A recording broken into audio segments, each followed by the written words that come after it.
Friendship day. रविवारचा दिवस होता। गट्टू चिंकी व्हिडिओ गेम खेळत होते। पप्पा घाईघाईने तयार होऊन हॉल मध्ये आले आणि गट्टू चिंकीला पाहून बोलले, बस झाला व्हिडिओ गेम, होमवर्क करा। गट्टू चिंकीने पप्पांच्या बोलण्याकडे लक्ष दिलं नाही। मग मम्मी हॉल मध्ये येऊन पप्पांना म्हणाली, कुठे निघाला आहात? आज तर रविवार आहे। विसरलीस?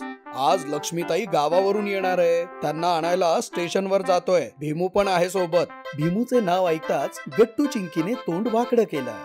भीमू, चल मी निघतो, असं म्हणून पप्पा निघून गेल्यावर गट्टू चिंकीने मम्मीला विचारलं, मम्मी हा भीमू कोण आहे? पप्पांची एक लांबची बहीण आहे। भीमू त्यांचा मुलगा आहे, तुमच्याच वयाचा आहे। आत्या हॉस्पिटल मध्ये जाण्यासाठी येत आहे म्हणून तो पण येतो आहे। असं बोलून मम्मी निघून गेली। पण गट्टू चिंकीला मात्र मोठा प्रश्न पडला। बापरे बाप, आपल्याला त्याच्या सोबत खेळावे लागणार, त्याच्या सोबत सगळे काही शेअर करावे लागणार। तो गावाचा आहे। मी ऐकलं आहे की गावाची लोक विचित्र असतात। भीमूने आपली खेळणी खराब केली तर? आयडिया, आपण सगळे खेळणी लपवून ठेवू आणि होमवर्क करायला बसूया। मग नाहीतर आपल्याला भीमू सोबत खेळावे लागणार आणि काही शेअर सुद्धा करावे लागणार नाही। गट्टू चिंकीने रूम मध्ये येऊन आपली सगळी खेळणी लपवून ठेवली। गट्टूने सायकल लपवून ठेवली आणि दोघेही हॉल मध्ये येऊन होमवर्क करू लागले। थोड्या वेळाने पप्पा लक्ष्मी आत्या आणि भीमूला घेऊन घरी आले आणि मम्मी त्यांचं स्वागत करू लागली। पण गट्टू चिंकीने त्यांच्याकडे लक्ष दिलं नाही। बहिणी कशी आहेस? मुलं कशी आहेत? आम्ही ठीक आहोत, पण तुम्ही बऱ्याच दिवसाने आला आहात। काय भीमू, कसे आहे मामाचे घर? खूप मोठं आहे। तेवढ्यात पप्पा म्हणू लागले, चल ताई, 2 वाजता अपॉइंटमेंट आहे।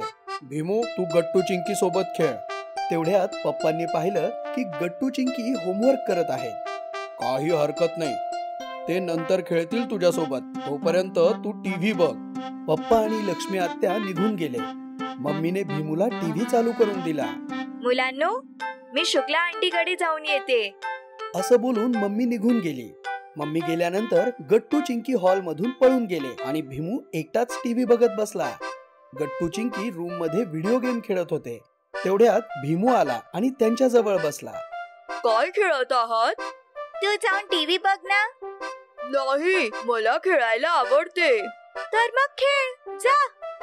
एकटाच काय खेळू, तुम्ही पण चला। तुम्हाला विटी दांडू येतो का? तू जरा गप्प बस।